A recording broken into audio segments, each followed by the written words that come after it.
thank you. I'm very much thankful to the organizers, specifically Professor P.N. Singh.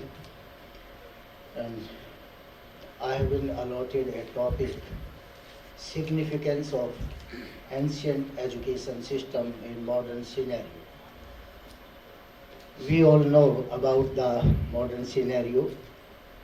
There is a lot of indiscipline, lot of corruption in the society, and we have seen all these things during COVID-19.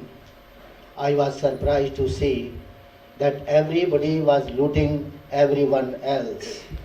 Even doctors, they were making money on dead bodies. Shopkeepers, they were selling things at tenfold prices, and wife was not ready to claim the body of the husband from the hospital. Son was not willing to claim the body of his father or mother from the hospital. And everybody was running away from everybody. So this type of scenario is there. And now the significance of ancient education system. If we will understand this ancient education system, I think its significance will be very much clarified or explained.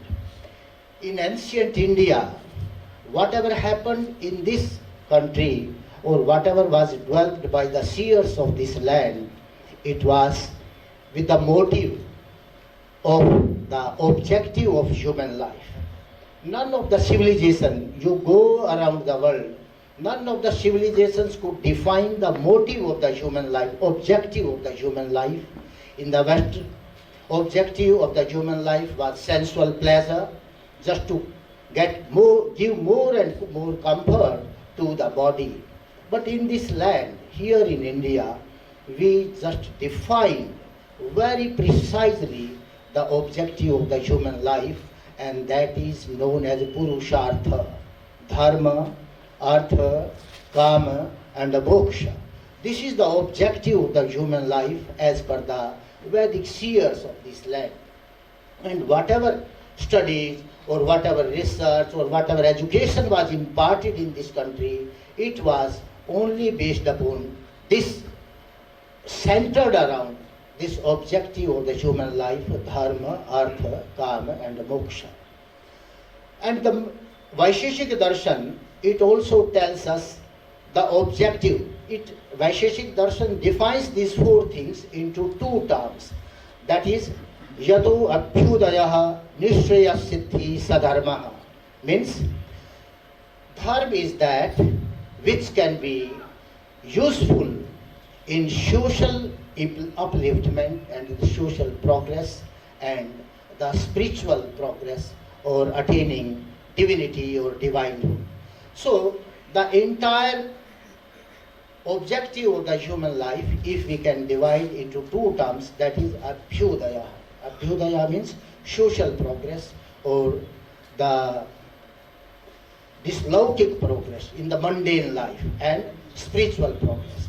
So for this Abhyudaya and for Nishreyasa, two types of education was imparted in ancient India. In modern sense of terms, if I explain it, I can say one system of education, it was known as a Shiksha, and another system of education that was known as Vidya. If I explain it in Vedic terms, one was Apara Vidya and another was Para Vidya. So, Shiksha or Apara Vidya was given for the Abhyudaya, so that human beings, they may do progress, they may earn their livelihood and do progress in the social life itself. And Vidya, it was for the transformation of the human being, how a human being can be transformed into a good human being or a divine being. For that, the Vidya was imparted in this country. And Atharva Veda says, Vidyaya Amritam Ashrutehe. This Vidya is particularly, its objective is to provide, to give transformation of the human being or just so that he may attain divinity or moksha, whatever you call it. So these two type of educational systems were prevalent in this country. And even during when Macaulay came in this country and the survey of education was done in this country by the Britishers, two leading scholars, surveyors were there. One was William Adams and another was Ludlow Cashel. They describes that in this country two types of education are given. One is known as Shiksha and another is known as Vidya. So now the whole world is imparting Shiksha, but nowhere Vidya is there. Our system, our Shastras says, because this human body, a human being is made up of three things. One is body, another is mind, and third one is the soul. So just like the education of body is required, just to maintain this body, that education is required, there is a need to give the education for mind and soul. If we are not giving the education of mind and soul, then they will become that. A person will become emotionally stoned. He won't be having any emotions. He will be trying to exploit other persons, exploit even nature, whatever he may do, just like a machinery, and he will start earning money just like a machine. He won't have any moral, ethical values. So for this two types of education system, what was done? The four things were, this whole system was imparted into four things. I told dharma. Dharma is the basis, and dharma was never described in this country as a religion. Dharma was the set of moral, ethical values, knowledge system, and whatever spiritual values are required, that was known as dharma. Manu, while defining dharma, he very clearly states that dhriti, kshama, damu, asteyam, shaucham, indriya nigraha, dhir vidya, satyam, akrodho, dashkam, dharma lakshanam. He means just to develop your mind, just to have rationality, intelligence, acquire intelligence, that is dharma. Dhi vidya, knowledge system to gain knowledge, ahimsa, and all these things, all moral and ethical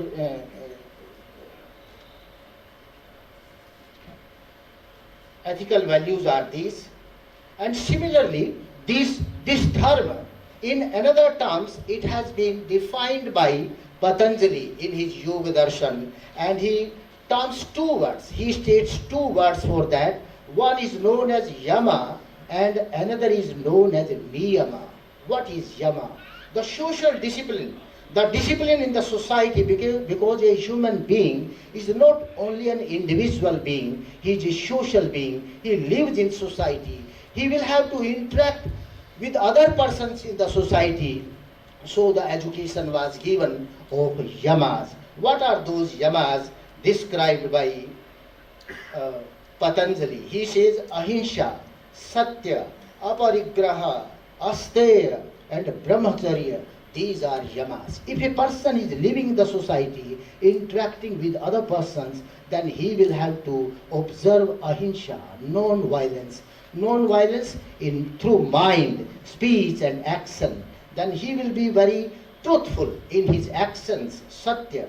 Then aparigraha, non-holding. You cannot hold the things that are not required by you, or immediately. If something is not required by you immediately, you have no right to hold the things. But today we see that 10% of the person, 10% of the people in the world, they have control over 90% resources of the world, and the 90% of the people in the world, they have just control over 10% resources of the world. So there is a disparity, there is a poverty, there is a hunger, there is a thirst, and this war is going on. And this war is not going on in the battlefields, but in the mind of the people, because we have not been able to purify the minds of the people. We have not been able to give them the education of mind and soul. And what happened?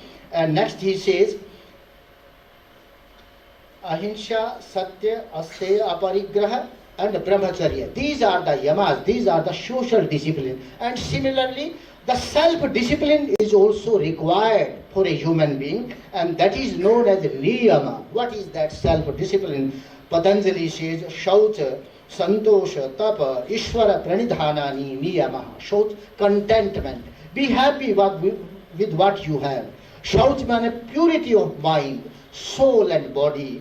Tapaha. Tapaha means three types of tapas are there as per Bhagavad Gita. If you study Bhagavad Gita, it says, Deva Dvij Guru Prajya Pujanam. If you are taking care of elderly persons in your family, in your society, if you are giving respect to the scholars, to the scientists in the country, that is known as Sharirika Tapaha.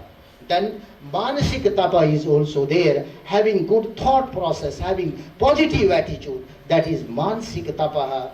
And Swadhyaya, Swadhyaya, to do study of Shastra, doing study of Shastra, that is known as Vangamaya Tapa, or the Adhyatmika Tapa, it is called.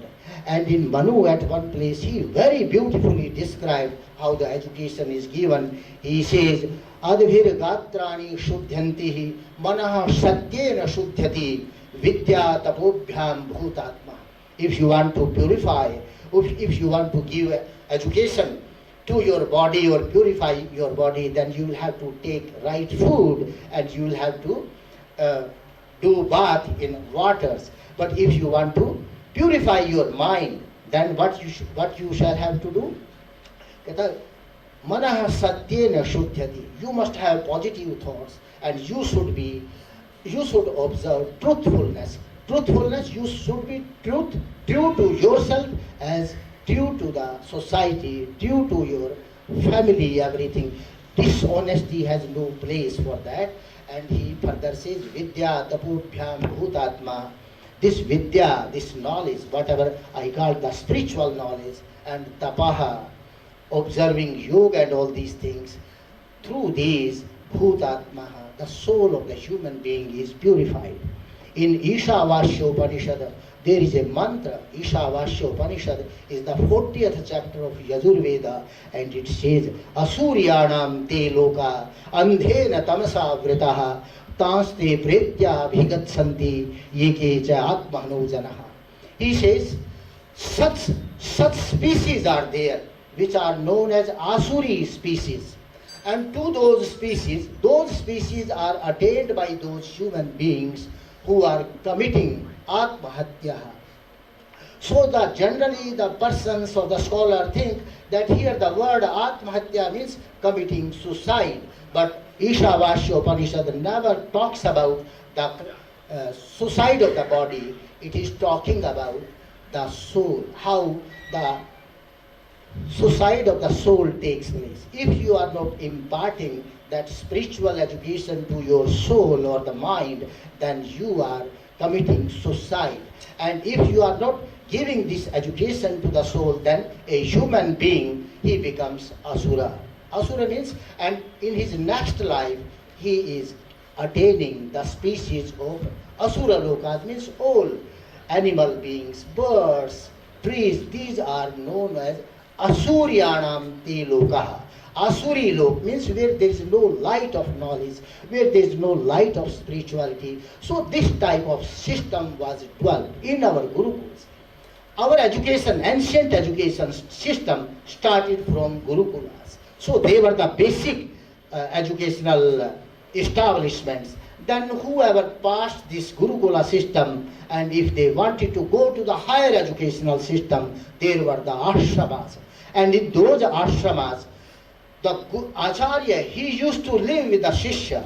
And in Gurukula also, all were residential. All these activities, departing this, whatever scientific, technological education, along with that, this spiritual education used to be given to the students. And after that, tapovanas were there, where the highest spiritual education used to be imparted. Mind it, tapovanas were not for the education of the science and technology. Science and technological education, it confined till the ashrama level.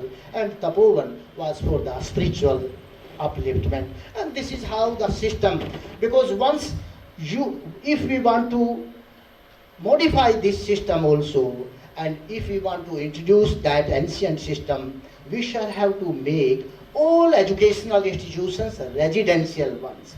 And the very program of a student from the beginning of, from the morning till evening, it shall have to define. He will have to perform yajna or puja, then some moral education has to be imparted, some social activity he has to be given. Then this all mundane world education for filling up our body and stomach, we can give them. All this type of system. Manu at one place says, Janmana Jayate Shudraha. Everybody is born as a Shudra or animal being by birth. But when he gets the another birth from the Acharya, he becomes Dvija. Dvija means twice born. Janmana Jayate Shudraha Sanskarair Dvijuchyate. It is the first birth a human being takes as a biological birth from the womb of his mother. The second birth he takes from the womb of his Acharya. He stays with him for 12, 13 years and obtains or attains this moral and whatever education is required. So sanskar was mainly emphasized in Vedic education system. Today, we are doing the sanskar of the material things. For example, take the crude oil. We are going to refine the crude oil so that it may run our motor cars, aeroplanes and all these machineries. But there is no system in our education system. There is no such process where a human being can be given sanskar. In our system, from birth till death, 16 sanskaras were prescribed, and those sanskaras are a processing of a human being for his transformation from a human being to the divine being. So this whole system was developed in this country with a view to the overall development of a human being. So today is the lopsided development. We are just talking about only this Abhyudaya we want, but we have lost our moral, ethical systems, sanskaras, that is not being imparted by our education. So I think 30 minutes are over. I'm not going to take much more time. Thank you.